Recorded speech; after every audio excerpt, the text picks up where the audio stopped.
Tonight's episode is brought to you by that guy that shows up to the party that nobody really likes and nobody invited, and everyone just awkwardly tries to be nice to, but he kind of just ruins it for everyone. Survivalfeeling.com and you, our listeners. Yeah, bro, no, like they do that every year. They dress up in animal costumes, they dance around in a circle, and they scream and do some stuff up there.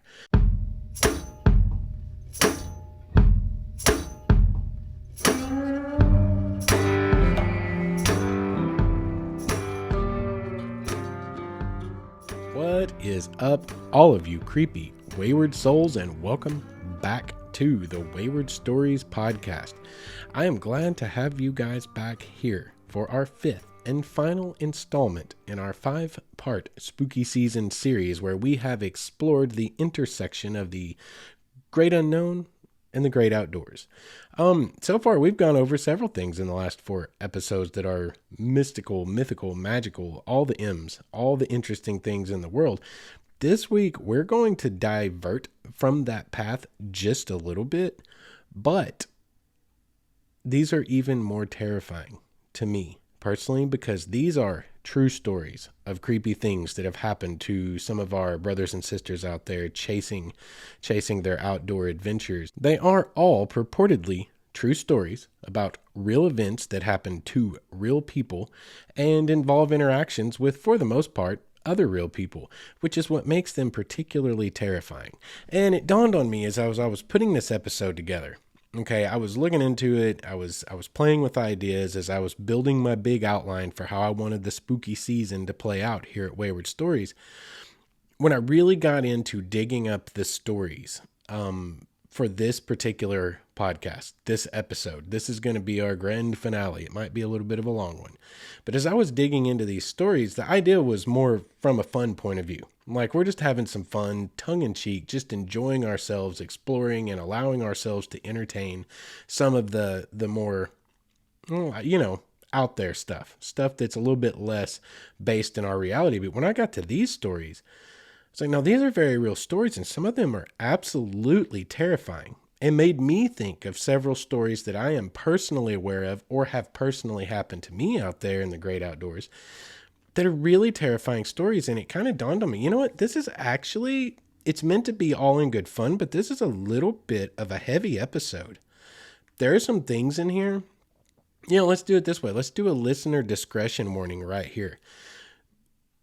We're not going to talk about anything gory or horrid or anything like that in any kind of detail, but we are going to tell some stories of some encounters that are about pretty heavy matters or could have been about pretty heavy matters. So if you're triggered by anything like that could be in the realm of, I don't know, being stalked or being quote unquote hunted in the woods to some degree, you might want to skip this episode and you won't hurt my feelings if you do. Like, for the most part, I'm going to keep it high level. We're not going to go into any details, but when you really think about what is implied in some of these stories and what could have occurred, like, it gets into some pretty heavy stuff. And on that note, I want to point out, I have battled within myself for the last week to 2 weeks about whether there's one story that happened to me specifically that falls right into this vein of thinking that I've battled with myself if I want to tell it. I've only ever told it in detail to 2 people on this entire planet. I've only told it at a high level overview to maybe 4 people total. But I have decided I'm going to tell this story. And I'm going to save it for the very end of the episode because it is going to delve into a much heavier area, a much heavier topic. And I have something I want to discuss at the end of the episode about a kind of I don't want to call it a movement, but kind of a trend that I've seen happening in recent months on the old socials, specifically mostly on Instagram, that I want to address. And it is a heavy topic, and I'm saving it for the very end. So if you want to listen in and get some warnings and some statistics and some numbers about our safety out there in the great outdoors, we're going to leave it at that for now. Hang around till the very, very end. I battled whether I should put it at the very beginning because I believe it's a message that needs to be heard.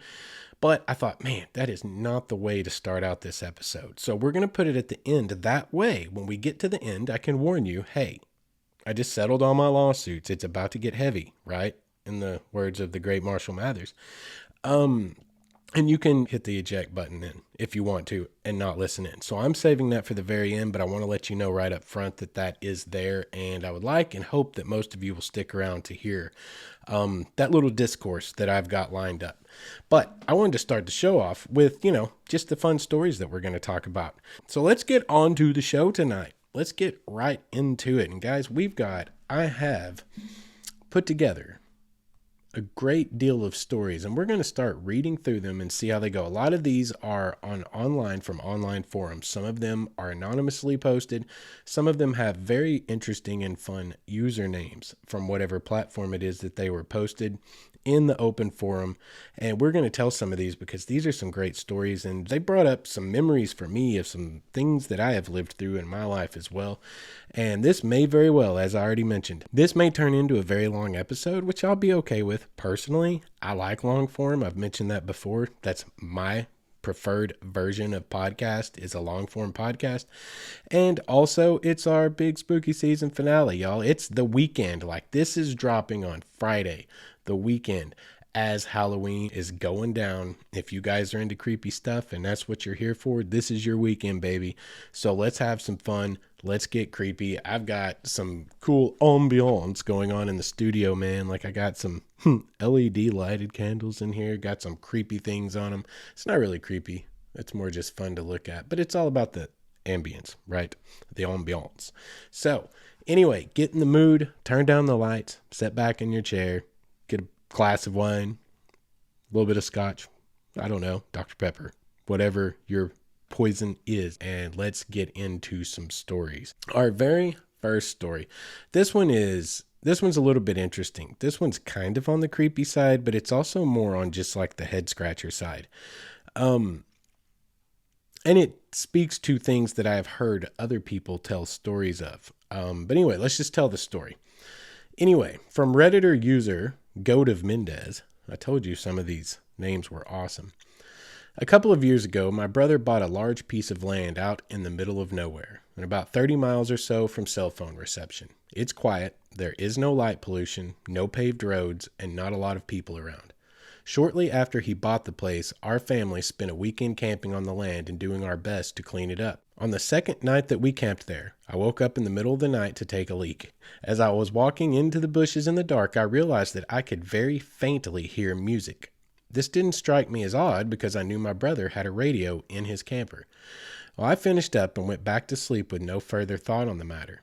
But then the next morning at breakfast, I mentioned the radio and the music, and several other people recalled waking up that night and hearing music as well, but no two people heard the same style of music.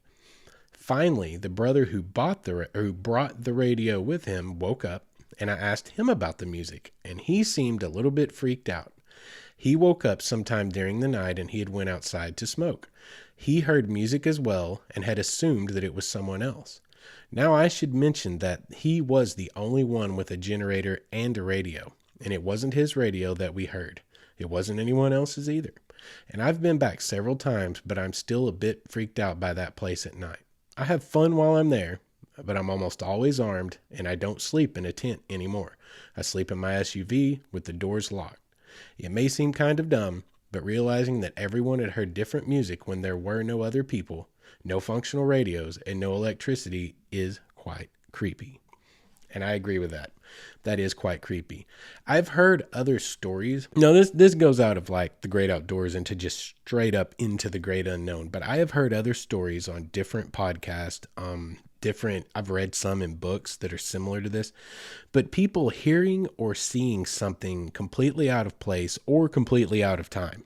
It's from the wrong time frame, the music in a lot of cases. I've heard stories like this where people were hearing music play that was from a different time frame. It wasn't current. It was older style music coming from essentially nowhere that could be pinpointed. No one could actually come up with the location or the source of the music.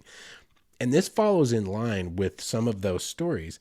It's just set in a really interesting location because the fact that its setting is the middle of nowhere with no electricity and only one camper with one generator and one radio on site that could work, and it not being that radio and everyone hearing different styles of music, it really fits into that kind of category of unexplainable things. And that is a little bit terrifying. Like, I mean, obviously it wasn't malicious. Nobody was hurt. Nothing came in the night to take anyone's souls. What would you do if you woke up in the middle of the night hanging in your hammock, say, way down one of your overnight hike trails or something, far, far away from anywhere there should be any music or cars that could be playing music, and you just faintly, in the distance, wafting on the wind, heard some kind of an old-timey radio and an old-timey broadcast? Like, I don't know. I love those kinds of stories. It's just a fascinating idea. So let's get on to our next story. This one gets a little bit more creepy because this one gets a little bit more into the realm of reality. This is from Redditor user Stealth Ghost. We're doing a group trip in the woods, literally 40 minutes from the closest town. We asked our group leader if we could go back to our cabin as night rolled around. He says sure, and we begin to walk. We've walked through a path that's about 10 minutes long in the middle of a thick forest. When we were halfway to our cabin, I got an uneasy feeling. I turned around and literally 10 feet behind us was this random guy in a yellow poncho following us. I told my friends, we all turned around, but none of us recognized him. The guy in the poncho just smiled at us for a second, and then he ran off of the path into the woods. So, my friends and I sprinted to the cabin where the rest of the group was already. We told the group leader there about it, and he calls all the other leaders, and they start looking around. Nobody ever found anything, but a new rule was put in place that required someone to be with a leader at all times when you are outside of your cabin. Again, terrifying, but in a very, very real way. And that's one of the stories that I mentioned that it's a fun story to tell. It's creepy. Nobody was hurt. In the end, it's a creepy, fun story, but the implications of it are absolutely terrifying and very, very heavy. It's really important, guys, to keep your head on a swivel, to be aware of your surroundings when you're out there in the woods, because things like this happen on a relatively regular basis. Things you need to be aware of, things you need to keep in mind. And here's another one that's kind of in a similar vein, but this one, oh God, I'm just going to tell you this one. This one's weird, but okay. Anyway, from Redditor user, that bloke with the hat. We're going to assume he's British, or from somewhere over there in Europe. Lying in bed, my friend and I woke up basically at the same time when we heard some footsteps outside of our tent. The next morning, we found a perfectly clean kitchen knife on the ground. That's it. That's the whole story from this Redditor user. Lying in your tent, you wake up at the same time and you hear footsteps outside. They disappear. You don't leave the tent because you're terrified. You don't check. These might have been younger guys. I can see situations at certain points in my life where I wouldn't have poked my head outside. But the next morning they wake up and the only thing they find is a perfectly clean kitchen knife lying on the ground next to their tent. Short, but terrifying. Okay, this story is creepy, but this is creepy in a fun way. From Redditor user Brother Batman. What old Brother Batman? My dad and I were out camping in the mountains. We had set up our tents, but then we heard screams from the woods. We packed up our stuff and drove to a different place. We thought it was mountain folks eating people or something. So we drove down to the store and told the clerk that we had heard screams. It turns out it was an orgy of people who dress up in animal costumes. He was telling us that they've been doing this for years. I actually had to look this up. I Googled this. Yeah, it's a thing. It's a thing. I'm not going to get into the details, but you can look it up for yourself. If you Google large group of people dressed up in animal costumes performing ritual, you will find the details on this. And it's, let's say fascinating. Let's just say it's fascinating and leave it at that. But can you imagine hearing people screaming in the middle of the night? like wailing and screaming. And you go and you check her out, and some dude's like, yeah, bro, no, like they do that every year. They dress up in animal costumes, they dance around in a circle, and they scream and do some stuff up there. Creepy. Creepy. I mean, like, it is creepy, but it's also really funny. This one is a very unsettling story. Next one is very unsettling. I was on a camping trip in Colorado and shared a tent with two friends. It was a small tent, so we were sleeping like sardines, and I was not in the middle. In the morning, though, I woke up and felt warm bodies on both sides of me. I thought maybe somehow I had rolled over into the middle, but when I opened my eyes, the tent wall was still on my side, meaning there was something outside sleeping against my side of the tent. I was somewhat petrified, but leaned over to wake up my friends, and whatever it was took off. I believe it was definitely some kind of an animal, but to this day it still mystifies me that a wild animal, even a young deer, would bed down next to humans. He makes a really good point. It is not common for any kind of an animal to bed down next to a human. Like, even with the tent wall between them, the olfactory nerds, the senses of animals, the sense of smell that animals possess, they can smell you from a mile away, tent wall or not.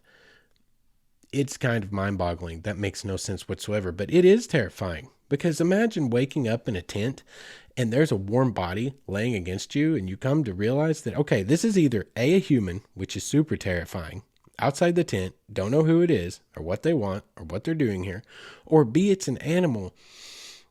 Depending on where you're camping, we're in Colorado, like, I don't know the likelihood. Well, the likelihood of any animal is like nearly zero. I mean, maybe cold-blooded animals like snakes, like they might like to crawl up in your sleeping bag. I don't like to sleep on the ground personally, in the woods, in the wide open. I prefer some kind of barrier. But like something that's like a large mammal, what in the hell would be able to smell you as a human and lay down against you? That doesn't make any sense. So your first thought would have to be, okay, well, I'm in Colorado, so it could be a mountain lion. It could be a bobcat. It could be something that could really freaking hurt me. You know what I mean? That's terrifying. It's very unsettling. It's very unsettling. I have never awakened to anything quite like that. No, I have awakened to, like spiders crawling on my face and stuff. Fortunately, I'm not phobic of spiders. If I awoke to a snake on my face, I would not be here today to tell you these stories. Anyway, let's move on. This one is titled An Odd Man in the Woods. This is a good one. I like this one because this comes from a park ranger. I was a park ranger on a small island, the only year-round resident. Private boat access only, with no bridges or ferries. It became crowded in the summer, but we would empty out completely when the weather turned. I loved the off-season, with 400 acres all to myself, no phone, no internet. Sometimes, though, I would get bored. I'd go out at night with a flashlight and challenge myself to hike the entire island in the dark. There was moonlight to navigate by, but there was also a stretch of the main trail that passed through the oldest trees on the island where I would be plunged into total darkness.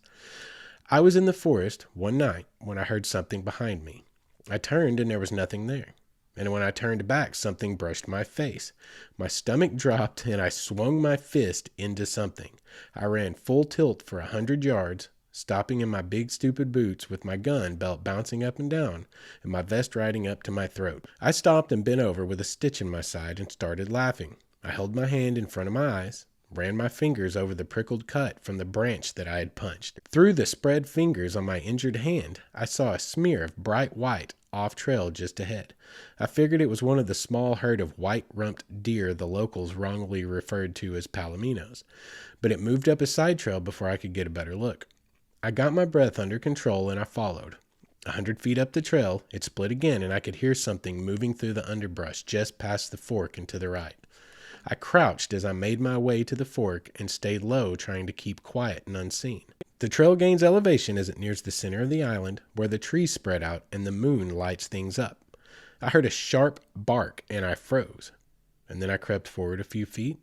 I reached the fork and was straining to see ahead when I heard the crunch and crack of something in the brush behind me.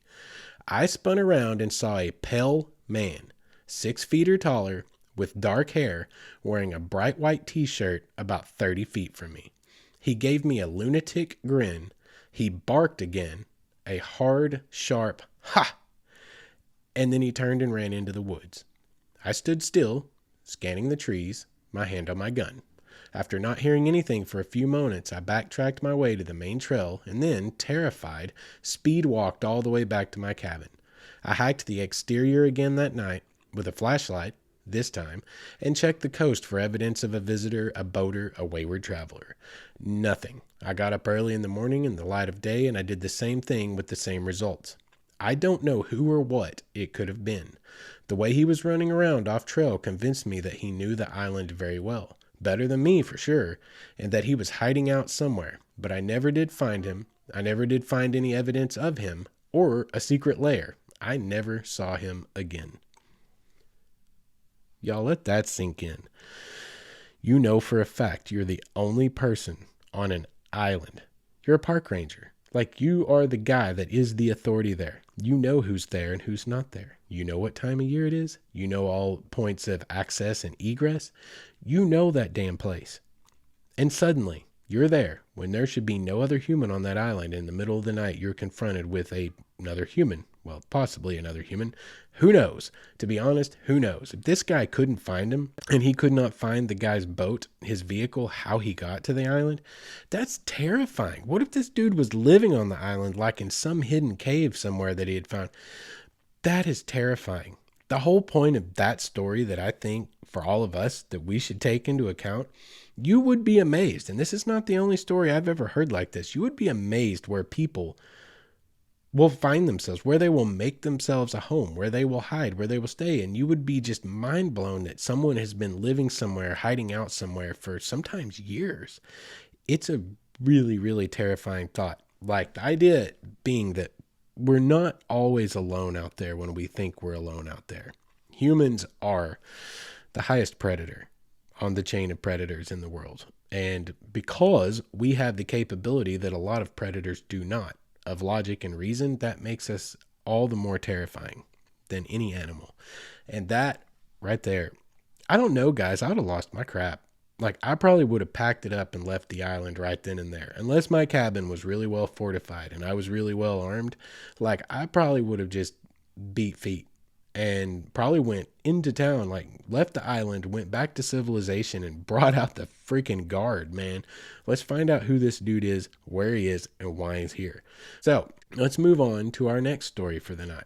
We're moving along pretty good. I know we're really kind of banging them out in order, but I'm not really sure how to transition and segue between each one and make it have better flow. I don't know. So we're just reading stories. So hang with me. This one comes from a family. My family is very outdoorsy, and every year we go to what we call, quote unquote, hunting camp. This involves my brother, my dad, myself, and our close family friends, usually about 15 guys. I am well acquainted personally with these kinds of hunting camps. They are very, very prevalent here in the South and South Central United States. Hunting camp's a lot of fun. I was never much of a hunter. I never wanted to hunt. I never really wanted to kill anything, but I certainly dressed up and loved to shoot bows and target shoot and things like that. And hunting camp was a lot of fun. It's a great way to really get in touch with nature. So I'm well aware with the kind of camp that this guy is talking about. We've been going to the same woods that my father and his dad went to over 30 years ago and even camp in the same spot in Michigan. This is a spot tucked deep into the woods and is by no means a sanctioned campground. This area we camp by almost borders right up against native land given and allocated to the tribes by the state. Now, I've read enough of these stories, and I'm generally a pretty skeptical guy, especially of the more far-fetched ones, but those who know the area can verify this, or you can Google it. For our camp, we set up a huge old canvas army tent that sleeps about 15 guys in cots.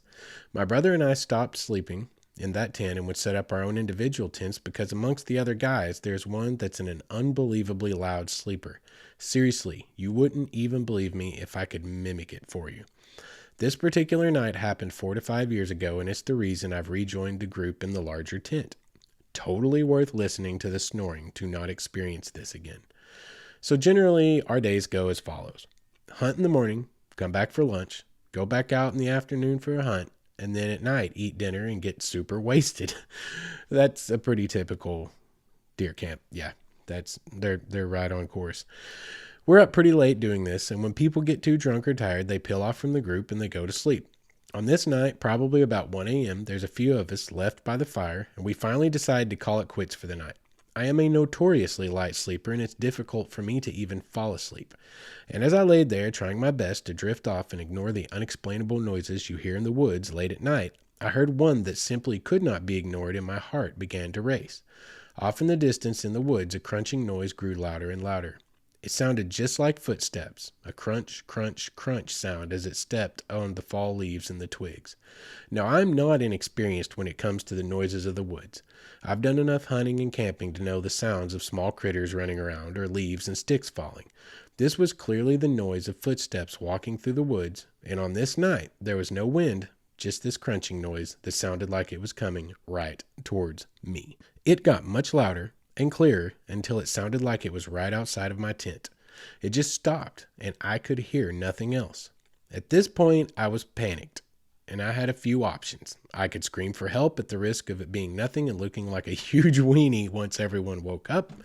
I could lay there and try to ignore it and sleep, or I could go out there and see for myself. I chose option 3. I quickly jumped out of my bag and scrambled to get out of the tent, ready to take on whatever might be waiting for me. But by this time, I was out there, and there was nothing. I just stood there in the dark, outside my tent, with my flashlight, looking around the forest, trying to spot anything that could have been the cause of the noise, but couldn't find a single thing. Unhappily, I was forced to go back in and try to sleep, not knowing what was out there. Now, the really creepy part was the next morning. My dad asked a buddy, Jim, what he was doing by the fire last night by himself. Jim said that he was never out there, and he was in the tent the whole night. My dad explained that he got up in the middle of the night to go to the bathroom. Lots of drinking will do that to you. And Jim was just sitting by the fire alone. When he asked him what he was doing, he just continued to stare into the fire and said nothing. My dad didn't think too much of it and just went back to sleep. But that's when I told them what had happened to me. But there wasn't really anything that any of us could do to explain any of it. That's an interesting story. That's a very interesting story and kind of a scary story. I want to say this. You can, especially if you're an experienced woodsman or woods person, if you spend a lot of time out there, you know what a deer sounds like walking through the woods. It's not like a human. Humans walk very steadily, very systematically, a consistent thump, thump, thump. Deer walk far more erratically. They're usually foraging and grazing as they go, a step or two, and then they'll chew on something, and then maybe another step or two. Squirrels skitter. They come and they go, and they run fast. Humans are far more systematic in their walking motion.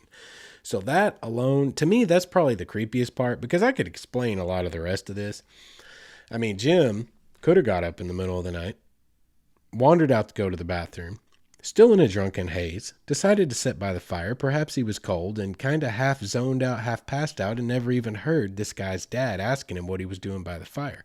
What it doesn't explain is why this guy didn't see him at the fire at the time that he heard the footsteps. Anyway, it's a scary, scary idea to be walked up on. I mean, for me, when I camp, I'm pretty much over those kinds of thoughts. But if you ever do get a little spooked, for me, the one thing that kind of spooks me is when I'm out there way back and I'm by myself. It does cross my mind occasionally, like, what if someone is out here with me? If someone walked up right now, that would be terrifying, because from whence did they come? What do they want? And I'm kind of at a disadvantage here because I can't see them coming to me. When you're by the fire, you can't see outside that ring of light, but anything outside that ring of light can see very well everything that's going on within the inner dimension of the camp where the fire is. You're definitely at a disadvantage, and that's a scary story. So let's tell one more quick story here before we take our break. I believe we're pushing on 30 minutes now, if I'm not mistaken. So let's get this in, and then we'll take our break, and then we'll come back and finish up with all the rest of our stories for the night, including the one I want to talk to you about at the end of tonight's show. Anyway, this story is so creepy. This is like back into head scratcher territory. What if, what the hell? Like, that's what this story is. Okay. A few years ago, I was backpacking in eastern Washington with some friends of mine. I don't know how well you guys know Eastern Washington, but it's pretty much dust, sagebrush, and dirt. We decided to hike up onto the top of this canyon, and from up there you could see miles and miles of just nothing around you. After a few hours of traversing the top of the cliff, we eventually found a little crevasse that kind of took us underground into a pretty decent-sized cave. The cave was filled with little bones, like mice and bats.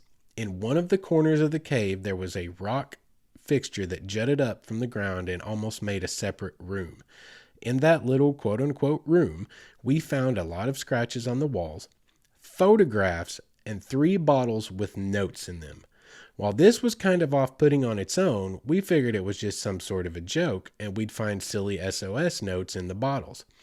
The scary part about all of this is that the photographs were super ordinary, of different families and different normal people, and 2 of the notes in the bottles made no sense at all. While it was English, it was pretty much just straight gibberish.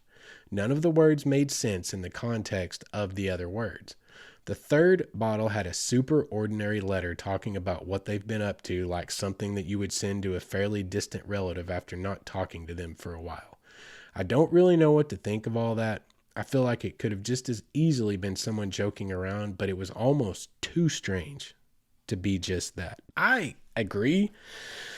That seems a little bit too strange, way too off the wall to just be someone trying to play a joke. Usually if you're trying to play a joke, you would put together something like SOS messages. You would have a bit of a narrative in your mind that you would be wanting people to basically uncover, to stumble upon something like that. The fact that this was just random photos of random people and random families in a cave in the middle of nowhere, not on any super established hiking trail where you know somebody's going to come, in the kind of cave that you're not going to find it unless you are trekking off trail and happen upon it, like somewhere where somebody would hide. That just boggles my mind, and it is kind of terrifying. It's not terrifying so much as it's just creepy, because your mind reels at the possibilities of who and what they were doing was going on in that cave.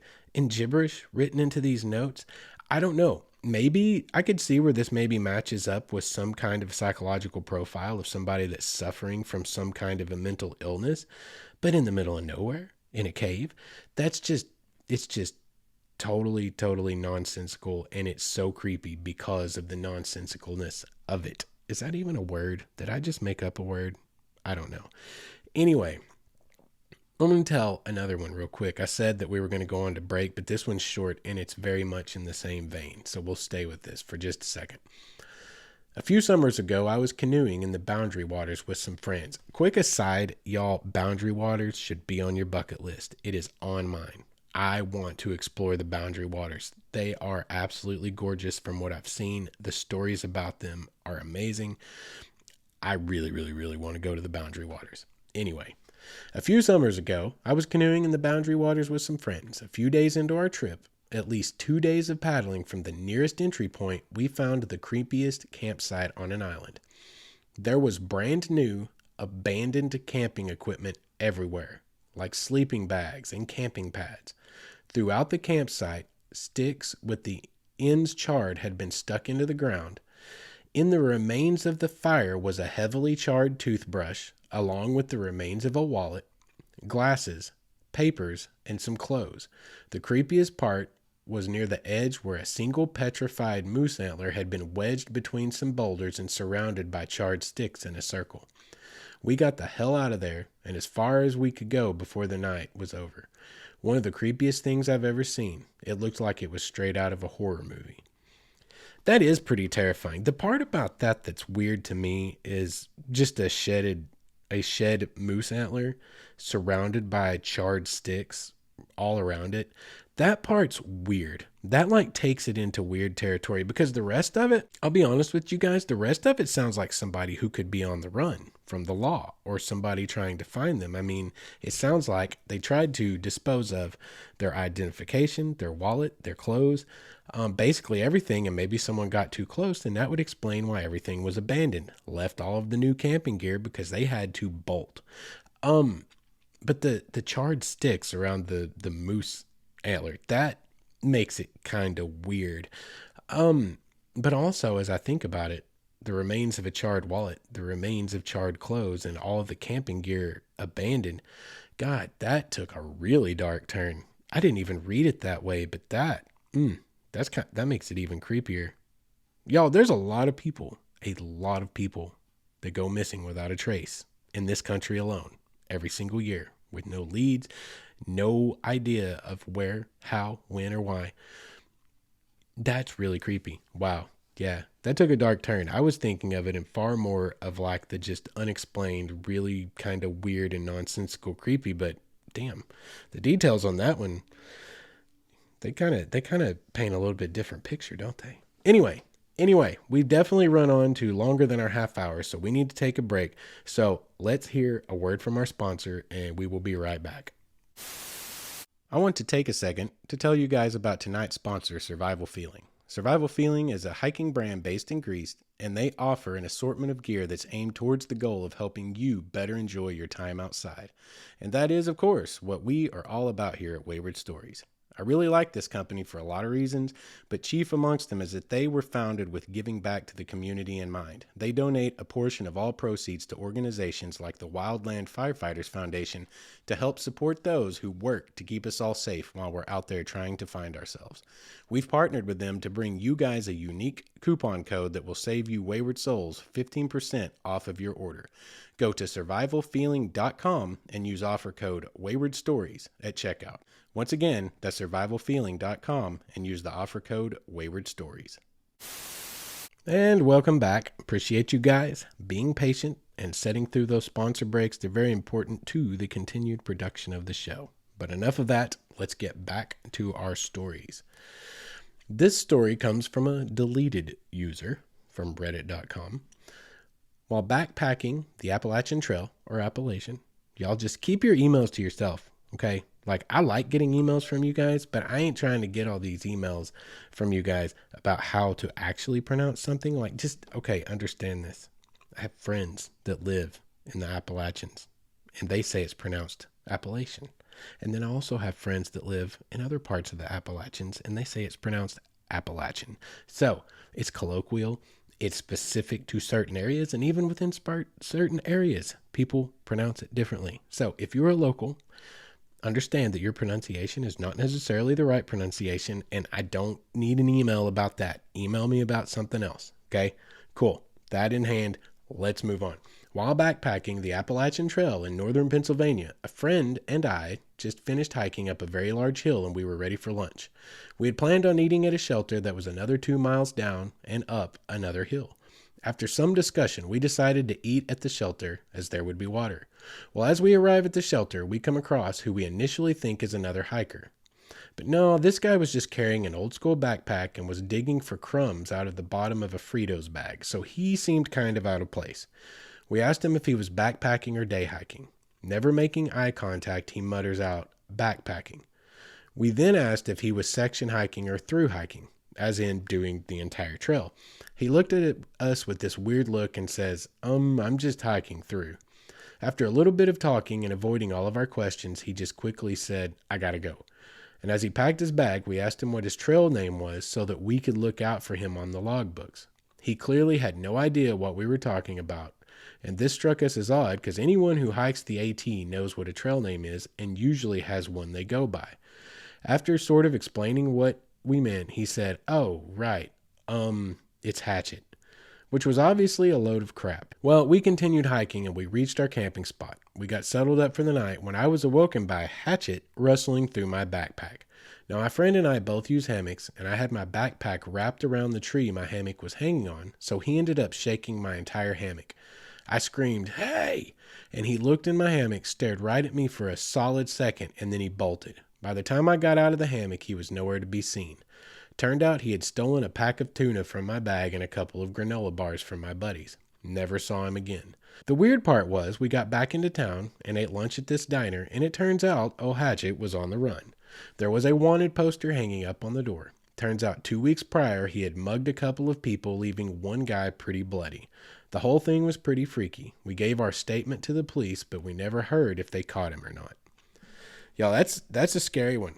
Those kinds of things happen I'm going to tell you two personal stories that I personally know to be true and where to go and find the information if you want to vet that information. A little bit later when we touch on two more stories that are kind of similar to this. But y'all, that's real stuff. That's terrifying stuff out there in the woods. Again, you never know who you're going to run up on. You never know who's going to run up on you. And it is imperative that you be prepared as best you can to deal with situations like that. That's what's truly terrifying in the woods. To me, puck wedgies and little people and Bigfoots and everything else, they're fascinating, kind of scary, but this is real scary. This is like imminent life-threatening scary in some situations. So let's keep moving. This one goes back into creepy realm. This is from Redditor NC/DE336. That is a clever username. That's an anonymous Reddit username. That's why Reddit's so awesome, because it is truly anonymous. Anyway, a new suitcase full of clothes in a shelter, but no people. My family owns a couple of 100 acres of forest in eastern North Carolina. No one lives on the property anymore and hasn't for the last several years. We went down there to do some target shooting in October of 2017, and I decided to go through a walk of the outskirts of the woods to locate a good limb for our range marker. As I'm walking, literally and proverbially, kicking rocks, I come across a fairly nice but practically brand new looking suitcase, full of clothes and other personal effects. No ID, nothing with any sort of identifying markers on them. It seemed to be clothes for 4 people, 2 kids and 2 adults, 1 male, 1 female. Had some food, coloring books, etc. And there was a makeshift lean-to about 100 yards further into the woods. I set up a trail camera and left it there for 3 weeks. I never saw anyone. That is really unsettling. That is like quasi-disturbing to think about. A suitcase, a new suitcase, full of clothes for 4 people, 2 adults, 2 children, and a handmade constructed lean-to 100 yards away in the woods with no sign of anyone. That's I don't know what to do with that, but I do not like it. I do not like that one bit. Anyway, moving on. From Redditor user Little Tiny Thing. I wanted to go for a short 5-mile hike with my non-confrontational and overly friendly husky to a local SoCal spot. Rather than take the normal trail, I thought I would try the trail that leaves the park. As I neared the end of the park trail, there was a man up ahead sitting down, drinking a beer, in jeans, and not in hiking shoes or any kind of hiking attire. Red flag for me, as it should have been, Little Tiny Thing. He sees me coming, stands up, and starts walking towards me, and I turn around immediately. My husky, however, wants pets and to say hi. No one else is around because nobody takes this trail, and he tries asking me where I'm going, where I'm from, and some other weird questions to get me to stay. I was hiking on a weekday, so the trail was pretty empty. I was scared. I started up the mountain, and he was following me up, and it's a pretty gnarly hike in jeans and just regular shoes. So I found a spot where the trail split. One path continued up the mountain, and one went back down with brush in the middle. So I jumped far into the brush to hide while he chose a path and kept up the mountain, thinking I kept ascending. As soon as he was out of sight, I descended the way I came and hightailed it out of there. I had a knife and pepper spray, but I never want to come to a point to have to use it. My husky is useless as far as protection, but my lab mix would have gone ballistic. I don't hike without my boyfriend now because my lab is 14 years old and can't quite make the hikes. Yeah, ladies, women, understand pepper spray is important. That's what we're going to talk about at the end of this show. We're going to talk about that. So if you want to hear some information about it, stay tuned for the very end. But let's move on. But that's terrifying, guys. Again, these are the real life encounters that people have with other humans. Literally, the most terrifying predator that the world knows is a human being. So let's move on. Let's move on to the next one. This is from my favorite Redditor user of the night, Senor Puffy Pants. I work in the outdoor field and lead trips regularly. I once led a trip to the top of Mount Stringer in North Carolina. It's a tough climb to get to the top, about 6 miles from the nearest road. I was leading a group of 8 middle school kids, and I had 1 co-instructor. We were camping out on top of the mountain, and it was a beautiful night with a full moon.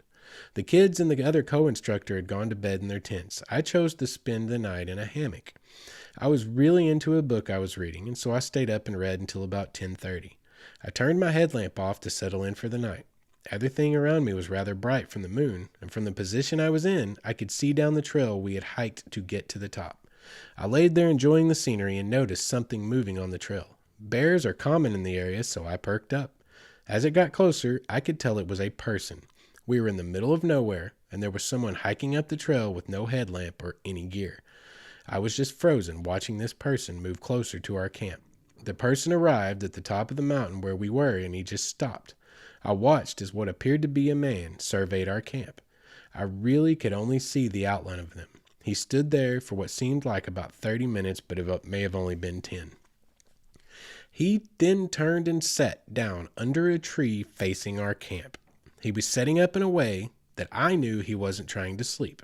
He just sat there staring at our camp. I had no idea what to do, so I decided to wait it out. I just waited, just staring at the man while he stared at my camp. This went on until about 3:30 a.m. Then he stood up, took a moment to survey my camp, a few minutes longer, and then he went back down the trail that he came up on. I, to this day, have no idea what that was all about, but it freaked me out, and I was paranoid that we were being followed for the rest of the trip. I don't know what to add to that. That is crazy.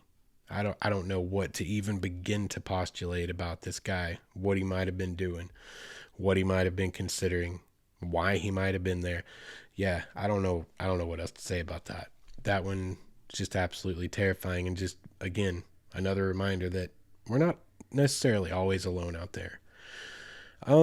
This one goes back into possibly a little bit paranormal or cryptozoological. This touches back. This is one of the few that touch back on our first 4 episodes that kind of are exploring the more unexplainable side of things. But it was fascinating enough to me that I wanted to include it here. This man claims that he had been in the wilds outside of Houston, Texas, in what he describes as an isolated patch of forest by a creek. He'd set up a hammock.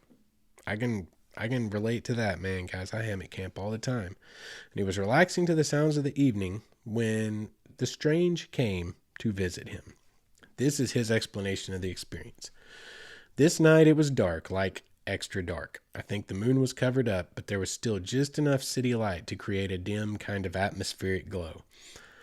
I heard some movement definitely coming my way, where I was on this creek, and it didn't seem to me as cautious as most other animals move. That startled me. Whatever was coming my way was ballsy. I don't think I had my knife at the time, so I think I grabbed a stick and I listened quietly as the sound got closer. It kept walking in my direction, but I could barely see a thing. Eventually it got pretty close and I could faintly see a silhouette. This wasn't an animal that I had ever seen before. It was white, with long legs, too tall to be a hog, and definitely not a deer. It just stood there staring at me as if it were PO'd that I was sitting in its spot or something.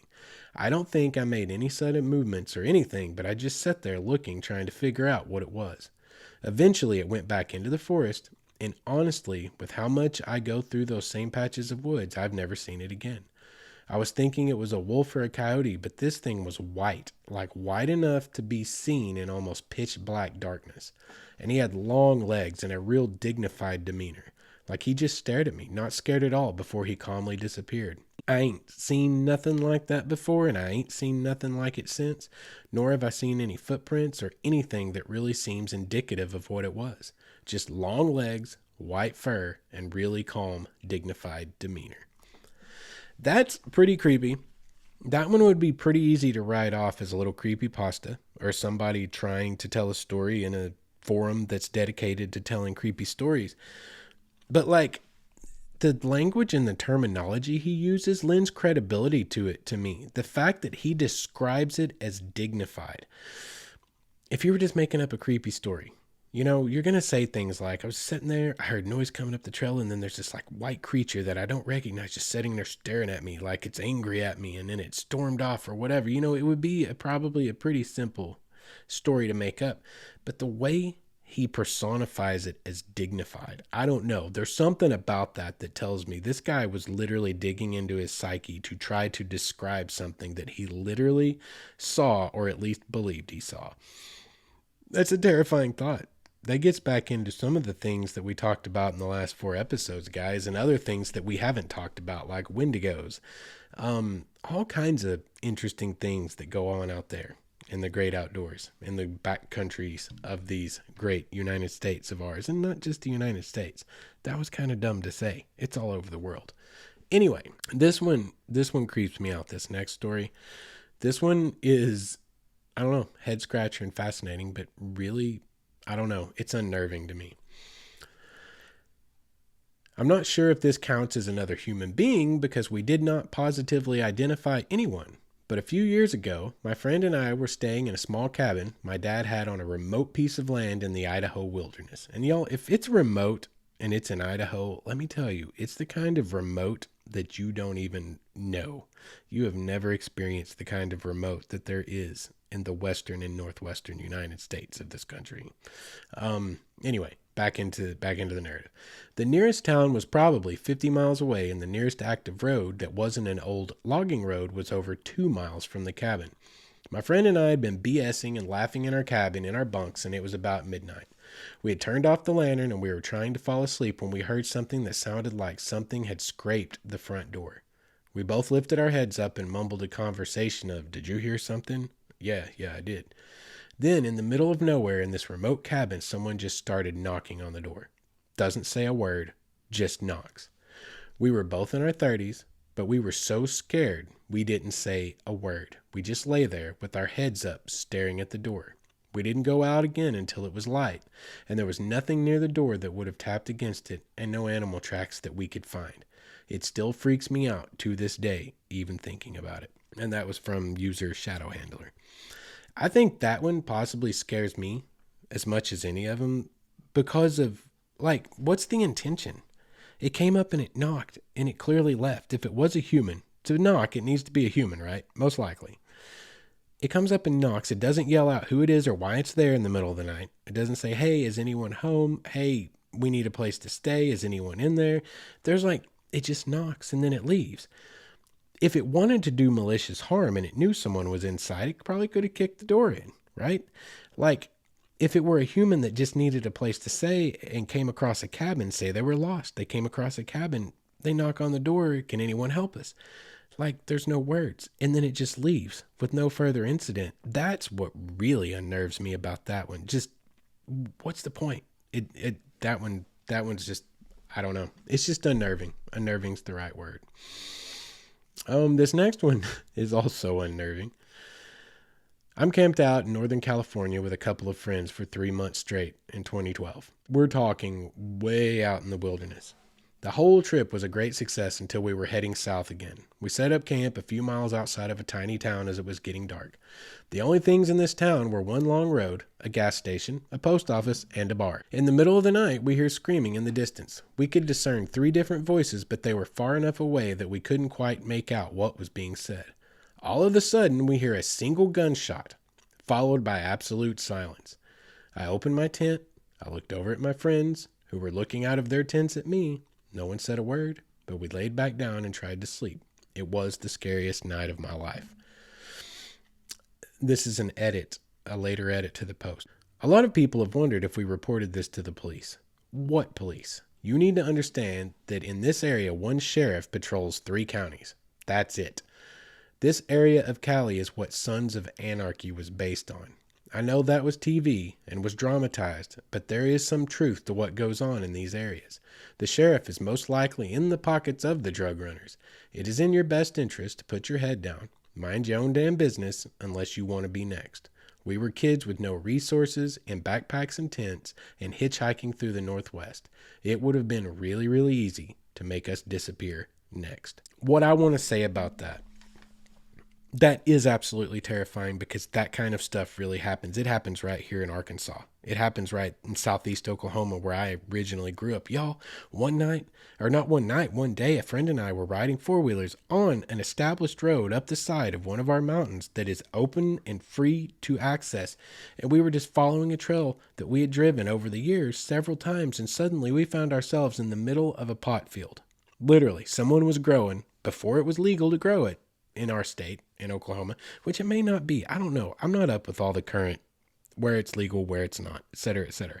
But regardless, this was an illegal operation when it was still illegal everywhere. And we're two kids, like 17 years old, riding four-wheelers, and we roll up right in the middle of a big field that is suddenly a pot farm. I've never been scared, probably more scared in my entire life than I was that day, because I knew what it meant. If they saw us, or if they tried to stop us, if they were there, if they were not there, I knew that we were direly in danger or could have been. This kind of stuff really happens. You need to understand that. Why this guy's telling this story and why it's terrifying is there's a really good chance that that gunshot did silence somebody that night. I do not doubt that story for a second because I know for a fact personally those kinds of things happen. In just even in my neck of the woods, the more remote an area you live close to or around, y'all, it's not uncommon in certain counties that are going to remain unnamed, but it's not, I mean, it's maybe once a year, once every 2 years, somebody just goes missing, like without a trace, never found, no evidence whatsoever. That's not entirely uncommon, just from around where I'm from. That's why that story's so scary, and why, like I said earlier, you just need to be aware we're not always alone out there, and you need to do everything you can to mitigate becoming a part of an incident like that. You just need to be aware. That's a terrifying story, because I believe 100% that's a true story. Let's get to the next story here. A friend and I were scoping out an area for hiking because we were both new to the area. It was probably around 6 p.m., but pitch black because it was in the dead middle of winter when it gets dark at 4. We drove down a dead-end dirt road trying to find a trailhead we had heard about. This road is probably only 2 to 3 miles long, and we don't see anything on our way down. We get to the end, and we turn around to head back out to the main road, and about halfway from the end of that road to the main, we see a man standing at the edge of the road in tattered clothes, covered in dirt, carrying a shovel and just staring at us. My friend and I both held our breath until we were back in town, and we both asked each other if we had seen the same thing. Y'all, that is kind of terrifying. It's kind of funny, right? Like, it's almost cliched. Like, you're in the middle of nowhere and then you see a guy just holding a shovel. Like, what was he doing? You know, it's one of those cliched types of ideas, but I don't doubt it. I put this story in specifically because it reminded me of something that happened to me many years ago when I got married, long time ago. I mean, gosh, I was married once. Anyway, long time ago when I got married, my bachelor party, here's a peer into the mind of Justin. My bachelor party did not involve strippers and alcohol. It involved the Buffalo River and a multiple night float down the river, staying in hammocks and so on. Well, we were going up there, a group of my friends and I, and we were trying to follow my friend's GPS. And GPS is notoriously horrible. Like before Google Maps is great. Y'all, I drive for a living for Big Purple. Just trust me. Google Maps is the only way to go. Garmin, like I'm looking at you, man. You have one job in the entire world and you fail miserably at it. But anyway, we're using his Garmin and we're trying to get up to a certain area to put in on the Buffalo River. And we were taking a road that clearly on the map was there and it was taking us there. We get down to the end of it and it's completely cut off. We're just in the middle of nowhere with no way to get to the road we actually need to be on. And we weren't lost, but we were off track and nowhere near where we needed to be in the middle of the Ozark wilderness. And out of the woods walks a man in a flannel shirt, in dirty pants, in tennis shoes of all things, holding a machete. There are 3 cars parked along the side of the road. He is the only human. None of the cars had tags on them.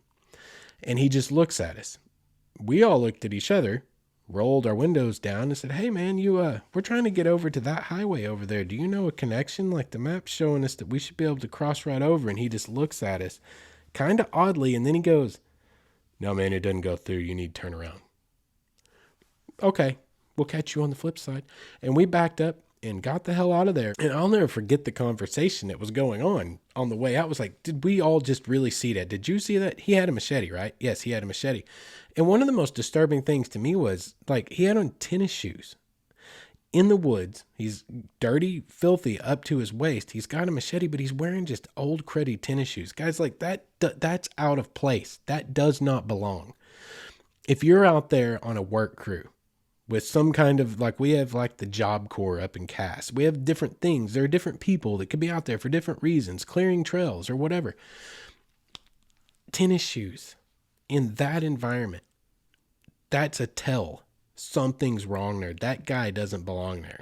That guy is not there doing work on any kind of like an official capacity, or even like a just knowledge of the wilderness capacity. You don't just go out in regular tennis shoes when you're working in that kind of terrain. You're wearing some kind of boots, like you just are. Anyway, that kind of stuff is creepy. That guy, I'm convinced that, I don't know. Let's just leave that alone. It was creepy. That's all I'm saying. So that very similar situation happened to me, and that's why I wanted to tell that story. Let's move on to the next story. This one's creepy. This one's very creepy. Because I know of a situation exactly like this, and I'm going to point you to the proper information should you want to look it up for yourself to verify that did go the wrong way completely, and it's pretty heavy. So anyway, I used to often spend my summers bouldering with my friends by a relatively large forest that was about an hour and a half away from where I used to live. We used to spend some time camping out there, and we just saved some money and travel costs. It was a nice area, close to home. Anyway, I think this was roughly like the third or fourth time we were out there camping. My friend and I had left all of her camping gear in her rucksack just outside of her tent, or at least we thought she did. The next morning, we found her boots, a few clothes, and all of her chalk powder had disappeared. We figured that it could have been completely feasible that she had misplaced it, although we were quite sure that they were next to her tent. We didn't really want to believe that they had been stolen. Anyway, we didn't read too much into this and just stupidly said to ourselves that perhaps she had left it by the boulders or some animal had taken interest in it. I know that sounds dumb, but it was very reasonable to us at the time. Anyway, fast forward a year. We're at the same spot as usual, sitting by the tents and chilling after having some food. Now, mind you, it's pitch black out, and only the camp is lit by the fire. I go somewhere out a bit because I need to go to the restroom. What do I see? A dude in a full-on ghillie suit laying on his stomach looking right at our campsite. I kind of stood there frozen as this dude clocks that I've seen him, and then he just bolts it out of there. I don't know whether this event was linked to the prior year's events, but it definitely is stuck with all of us, and we've never gone back there, which is a damn shame. Y'all, that is terrifying. That is terrifying. She doesn't say he had a gun, but he was in a ghillie suit. If you don't know what a ghillie suit is, a lot of you probably will, but a ghillie suit is basically what snipers, real true snipers, wear. Made out of burlap more often than not. When you rough them up right and take care of them and do them the proper way, you just look like a pile of grass laying on the ground. They're amazing at how well they blend in. It's like the world's best camouflage. That is terrifying. But the reason I added that story when I came across it is because it reminded me of a story that happened here in Southeast Oklahoma in 2003. I'm not going to pull the names up because I'll lose my place here in my Word document that I'm reading from, but it happened in 2003. A former Oklahoma prison worker essentially in a ghillie suit stalked and killed an elderly couple from Texas who were camping at I believe it was the Three Sticks campground in Southeast Oklahoma in the Ouachita Mountains, and stole their money, stole some cards, some stuff like that. But this guy literally stalked them in camouflage and killed them. That's heavy. I know. I get it. Guys, I didn't really want to go to places like that in tonight's show. We're trying to keep it fun, but listen, that's a very real story. That very sincerely, truly happened. You can Google it. You can find all that information if you're interested in that story at all. The reason I want to bring it up is because it is scary, and we're here telling real scary stories tonight. But it's also a cautionary tale, guys. Don't be oblivious to what's going on around you. Now, if a guy's stalking you in a ghillie suit, like, you're probably not going to see him. Like, there's not a lot you can do there, but you need to be, when you're out, especially when you're alone or just a couple of you, you need to be head on a swivel. You need to pay attention to your surroundings. Like I was taught by a former military guy who is a current police officer, was a good friend and a neighbor to me. He's actually the guy that trained me and got me my concealed carry and all those good things. He talked about how you've got to live life at like orange. You got like green, well, let's say green, yellow, and red. You can do it 2 or 3 ways. Green is completely oblivious. Code green is completely oblivious to the world around you. Red is imminent threat. It's in front of you and it's shooting at you. Orange is like just head on a swivel, always prepared, always looking around, just mindful of where you're at and your surroundings, just not with your head buried in a phone, just paying attention to what's going on around you. When you're camping, when you're alone, you need to be cognitive and conscious about your environment, listening for anything that sounds out of place, looking around, see weird footprints in the dirt, in the mud that like, wait, that looks really fresh and that's not my boot. Just things like that might possibly save your life. Just be aware. That's all I'm trying to say. Just be aware. And that is a very sad story, a very sad and very true story that happened right here in my neck of the woods 17 years ago? I remember when it happened. I'd lived really close to the area that happened in those days before I moved up here to the good old fort. Anyway, let's move on. These last 2 stories I'm going to tell, they are also very true stories and very prevalent things that are happening in our outdoors world in recent times as we expand further into the wilderness and people get further and further out and natural habitats close in and get smaller and smaller for certain predatory animals. These 2 are both very scary stories. And so let's just get into those. We're going to wrap up our storytelling portion with these 2 stories, and then we're going to get into the discourse that I want to talk about after we're done with these. I was out in the dark canyon wilderness of Utah after 2 weeks of driving and backpacking around the country alone. The plan was a 7-day trip, and after a few days of setbacks, I was on my last night. By this time, I was already a little scared of the dark, but that's just what happens when you are your only company for 3 weeks. Anyway, on the 6th day, about halfway through my hike, I ran out of water. I made camp and went upstream in search of water. After a little hiking, I found a little spring with deliciously cold, refreshing water. I drank some before realizing I didn't bring my water bottles, so I hiked the half-mile or so back to camp to get them. On my trip back to fill my water bottles, I kept feeling really vulnerable and really uncomfortable. Every little rustle in the bushes set me off. I could hear birds calling in the distance, and that set me off. I kept looking for something following me. I can only describe my emotion as pure terror. It got to the point where I picked up a branch to defend myself. I kept telling myself that it was just paranoia, but I couldn't shake the feeling that I was being watched. I finally got to the water and filled up my bottle, constantly looking over my shoulder. The feeling of unease was still with me when I headed back to camp. There I came upon a fresh mountain lion print placed directly between my 2 footprints. It's one thing to think that your fears are unfounded paranoia. It's much worse to find out that they are actually true. That is terrifying. Y'all, that is terrifying. And cougars, mountain lions, are very prevalent in the vast majority of the western United States, and there have been many confirmed sightings right here in the state of Arkansas. There have been some in the state of Oklahoma. I personally have seen mountain lion poo in the Ouachita Mountains in the Shawnee Ridges area south of Heavener, Oklahoma. I've seen mountain lion poop there myself. I've also heard screams. I cannot confirm those because they could also be a bobcat. Bobcats and mountain lions sound very similar. It sounds like a woman who's being possessed by a banshee and being murdered by a wraith. That's what a mountain lion and a bobcat sounds like when they're screaming. It is, guys, it will send chills up and down your spine and make your hair stand on end. And it has nothing to do with the paranormal. That noise, there's no noise quite like it. Go to YouTube. If you've never heard it, go to YouTube. You can find the screams and you can get kind of an idea. But let me tell you, when you hear it in person, whole different ballgame, because you're in their world now, Grandma. You don't want to be in their world. But I have personally seen mountain lion poop. It is distinguishable from all other kinds of poop, even bobcat, because it is full of hair. The way they clean themselves. Bobcats apparently do not do that in the same manner, or perhaps they don't shed the same way. I don't know, but You can go and confirm the information I'm telling you if you look into it. Mountain lion poop is like big human poop with hair in it. Bobcat poop is smaller and does not have hair in it. So I've seen mountain lion poop. Mountain lions do tend to wander. They have been spotted in many states across the Midwest as well. You need to be aware of that, and you need to be prepared for that, okay? Just saying. But that's a terrifying story. And our last story that we're going to tell is very similar in origin. This happened about a year ago.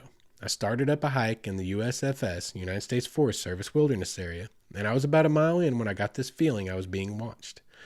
It was that feeling of dread when you know someone or something is watching your every move, but you can't quite see them. I hurried down the trail, got to my destination, hurried back, but I knew something was off in my gut. I'm an experienced hiker, but I have not ever had that feeling before, and I've never felt it since. Several weeks later, a woman disappeared while hiking on that trail. Officials later found her body near the trail. They determined that she had been attacked and killed by a cougar, the first ever recorded death by a cougar in my state. Officials immediately closed off the area and began to hunt the cougar, and they killed it a few days later. In retrospect, I know exactly what was watching me that day, and I shudder to think that that woman could have been me. That is absolutely terrifying. Y'all, that's a very real threat. That is a very real threat. Grizzly bears in the extreme northwest, where they still exist, mountain lions throughout the entire west, and into the Midwest and some of the south, really the south central regions of the United States. They're becoming, Texas has a population. Even Florida has a small population. And also, on top of that, guys, wild boars, like what grizzly bears in the Northwest, mountain lions throughout the entire West and Midwest and parts of the South don't cover. The rest is covered by wild hogs. And we talked about wild hogs several episodes ago, and they will jack you up just as bad as any mountain lion ever will. So, there are very real predatorial threats to us as human beings, other humans not being the least of which, but also from the local fauna. So keep that in mind. And with that in mind, let's talk about real quick. This is not about animals. This is about human beings. This is what I told you that we were going to do at the end of the show. This show has ran very long, but it is our spooky season finale, and that's fine. I like long form. So we're going to talk about here a story. Okay, we're going to talk about two things. I'm going to tell you a story about myself to help drive home this point. Okay.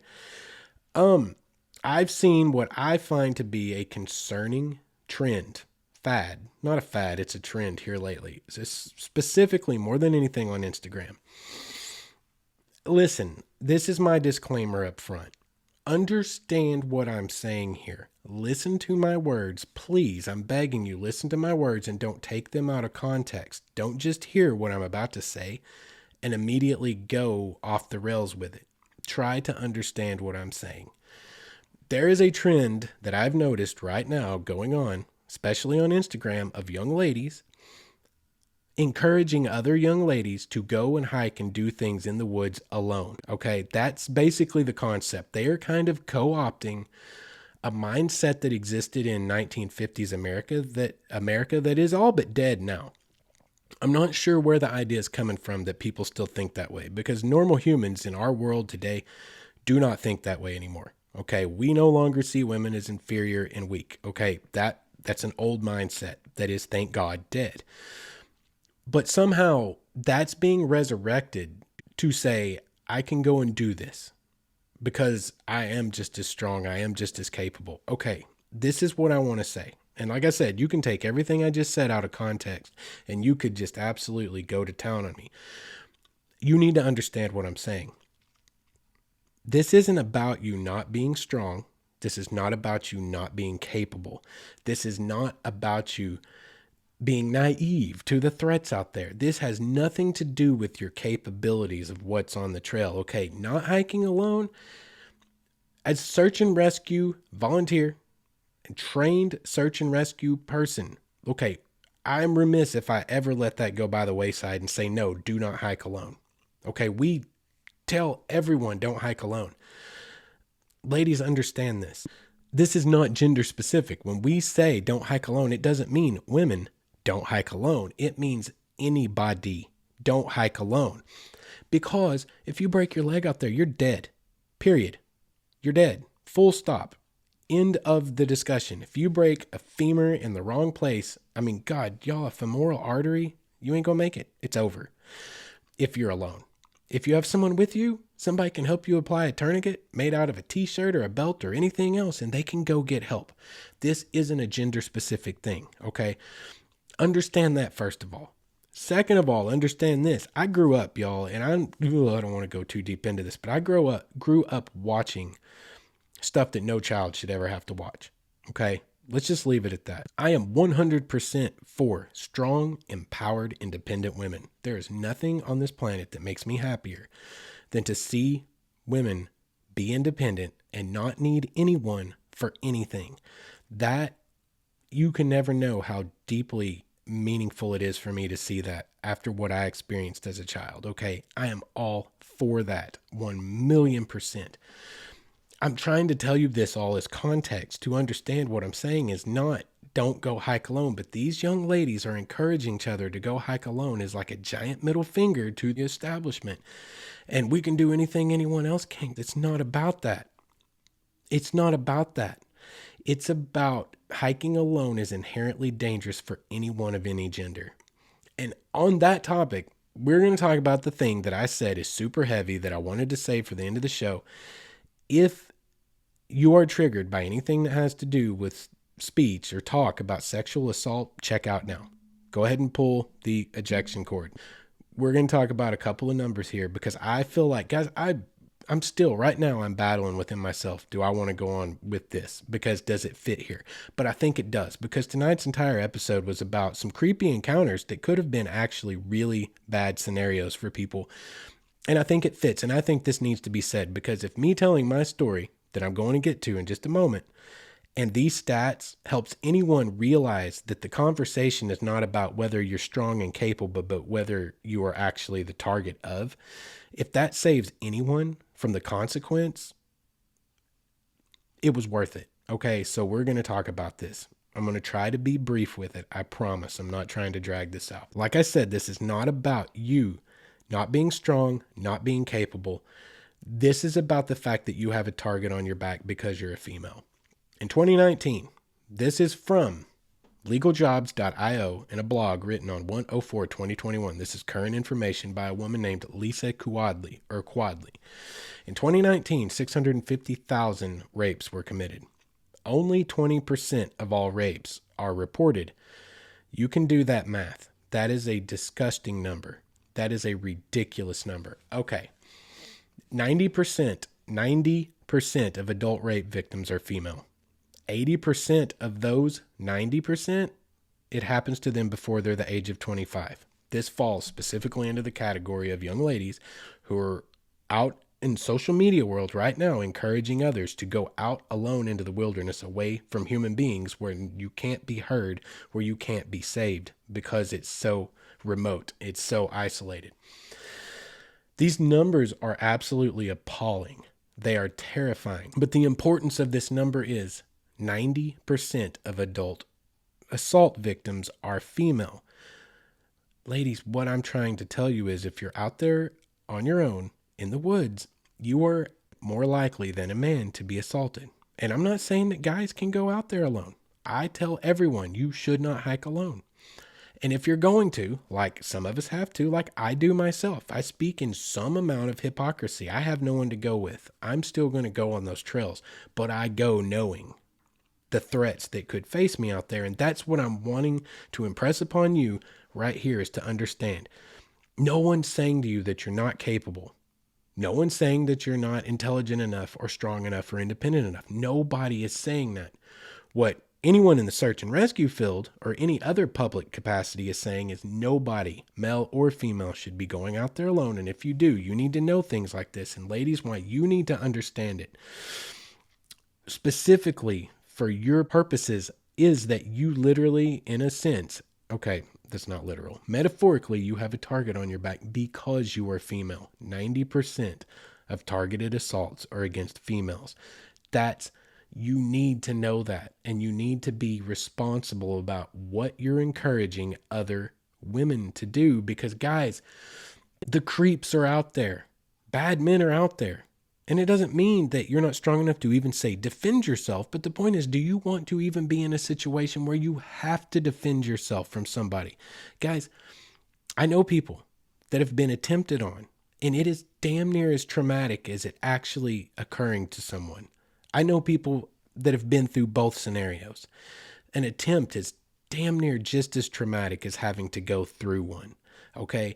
It will mess you up and it will put things in your brain you cannot undo. And it's something, it changes you. It changes you. Okay. And depending on all the different factors that make up each of us as individuals, it can change you in a way that can be really, really, really hard to overcome. Okay. This is about knowing that you are a target. That's all it is. It's not that you're not capable. It's that you are more likely to be a target. Now, I'm going to tell you a story, a very personal story that happened to me specifically, to try to point out that it doesn't just happen to women. This is non-gender specific. This is for everyone. Don't go out alone unless you're prepared and willing to accept those consequences if they come your way. And so I'm going to tell you a story about me where I went out alone, unprepared, and very nearly faced some possible consequences. Okay. It's 3 years ago.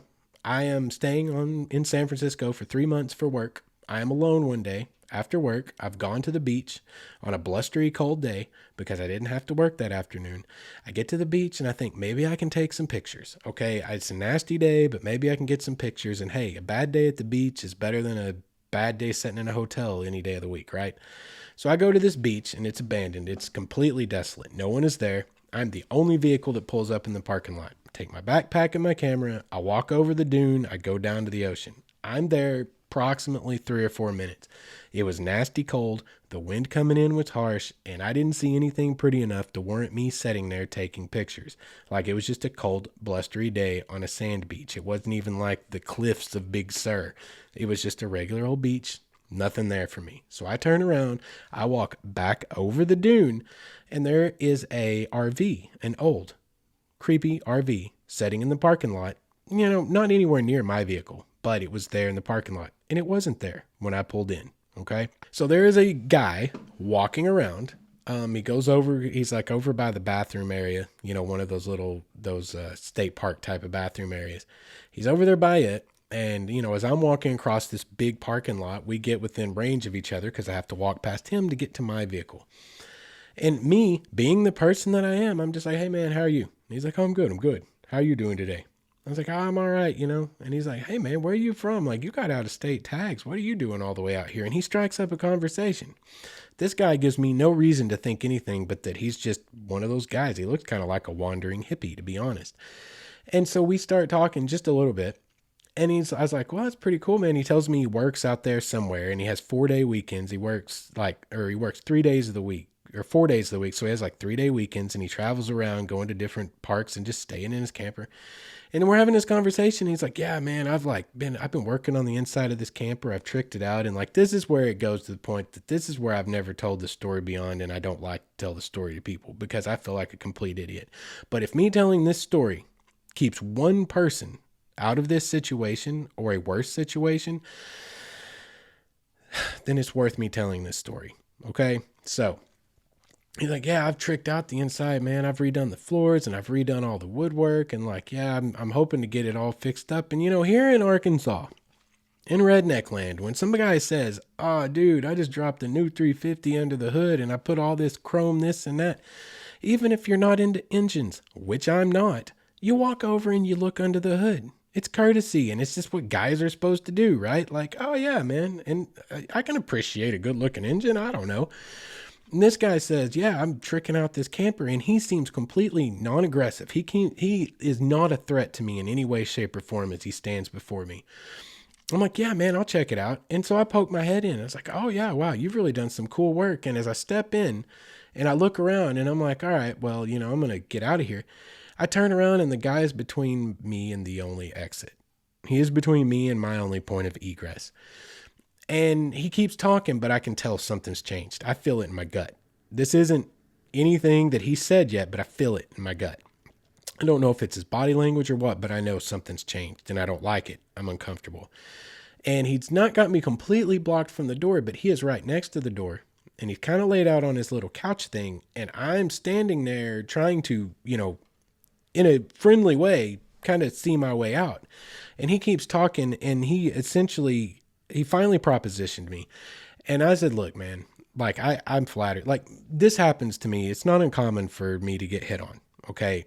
It happens, well, I don't know, 2 or 3 times a year. And it's usually really respectful and it's simple. They say something, I say, man, I'm flattered and I appreciate your courage, the courage it must have taken to approach me, but like, that's not my bag. It's not my thing. And then we're like, okay, cool. We fist bump and we go our separate ways. That's typically how it goes down. Not with this guy. This guy, okay, I'm not... He propositioned me and I'd said essentially that, man, I'm flattered, but no thank you. But I'm starting to get into a defensive mode, like I may have to fight. I'm not armed at this point. I'm again in California and I didn't take anything with me to California because I'm when in Rome, that kind of thing, like I'm out of place and I didn't want to be in a situation ever out there where I could get in trouble for stuff that I wasn't ready to deal with. So I did not have a way to defend myself in that moment. And I am now barred from my exit by a guy who's easily as big as me. Like I wasn't scared physically in the moment because I was like, okay, if I'm threatened, I'll fight my way out of here and I'm not concerned about it. I felt confident in my ability to get out of there. But what if he has a gun? What if he has a knife? And I don't know if he does.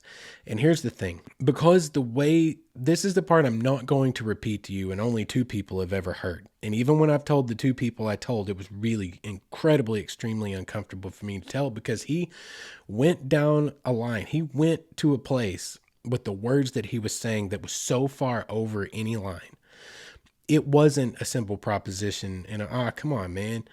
No, it went into like a realm that no human should say to any other human of any sex. Doesn't matter if you're doing it. No one should say that to anyone. It went way over the line to the point that it got to where I was like, listen, man, here's the thing. I've tried to be kind to you. I've tried to be, courteous, but like I'm leaving and you're not going to try to stop me. And if you do, I'm going to hurt you. Like, this is over now and I'm leaving, okay? And it got to that point, and it really messed with my head when I did get free because he even didn't stop at that. He didn't try to stop me as I got out, but had he been armed, he could have. And when I got out, he continued to follow me to my vehicle, saying things that no one should be saying to anyone, somehow in his mind trying to entice me, when it should have been obvious to him that it wasn't doing that. It was doing the opposite, right? It was a bad situation that could have been an incredibly bad situation. Had he been armed and had he been violent, y'all, I could have been in really deep crap right there because he had me. He lured me into a trailer under false pretenses and he had me blocked from my only exit. And I was unarmed and I was unable to defend myself. I'm telling you that story because I want you to understand it is not just females that are targeted.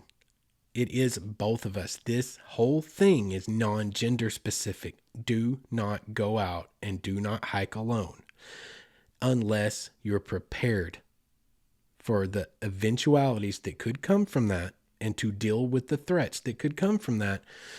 And the other thing I urge you is don't so flippantly encourage other people to go out on their own because, guys, it's really a dangerous thing. It's very dangerous. It's not about anyone's ability or anyone's independence or anyone's personal strengths or anyone's ability to defend themselves.